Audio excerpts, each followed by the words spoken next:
Hello' friend, মোৰ অন্য এটা ভিডিঅ'লৈ আপোনালোকক স্বাগতম। আহকচোন মই কেনেকৈনো ইগ কাৰী বনালোঁ তাকেই অলপ দেখাওঁ। ভিডিঅ'টি চাই কেনেকুৱা পালে জনাব নাপাহৰিব। আহকচোন মই কেনেকৈ ইগ কাৰী বনাইছোঁ চাওঁ। কুকাৰত পানী অলপ দি তাতে ডিম তিনিটা, আলু তিনিটা আৰু অকণমান নিমখ দি মই সেয়া তিনিটা চিটি মৰালৈকে বইল হ'ব দিম। তাৰপাছতে বিলাহী এটা কাটি ল'ম। তাৰপাছতে নহৰু, আদা, কেঁচা জলকীয়া 4-5টা আৰু শুকান জলকীয়া, হালধি গুড়ি আৰু মিট মছলা অকণমান দি মই সেয়া পেষ্ট কৰি ল'ম। তাৰপিছতে মই পিঁয়াজ এটা মিডিয়াম চাইজৰ কাটি ল'ম আৰু কেৰাহীত তেল গৰম হ'বলৈ দি তাতে ডিমখিনি ধুনীয়াকৈ ৰঙা হোৱাকৈ ফ্ৰাই কৰি ল'ম।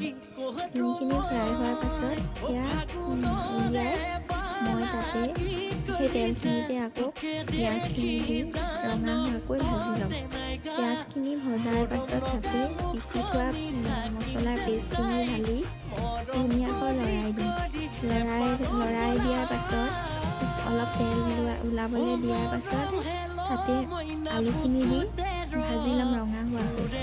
তাৰপিছতে ৰঙা হোৱাকৈ ভজাৰ পাছত অকণমান নিমখ দি সোৱাদ অনুসৰি তাৰপিছতে তাত মই উতলা গৰম পানী ঢালি 5-10 মিনিট সিজিব দিম। সিজাৰ পাছত আকৌ 5 মিনিটমান ৰাখি তাতে মই ডিমকেইটা দি দিম। ডিমকেইটা দিয়াৰ পাছত 5 মিনিটহে ৰাখিম। তাৰপিছতে ধুনীয়াকৈ মোৰ খাবলৈ হৈ গ'ল। বহুত টেষ্টি লাগিছিলে চব্জিখিনি। কেনেকুৱা লাগিলে বাৰু জনাব নাপাহৰিব। আপোনালোকে এবাৰ বনাই চাবচোন। আজিলৈ আহোঁ, আকৌ লগ পাইছোঁ মোৰ অন্য এটা ভিডিঅ'লৈ। আজিলৈ বাই।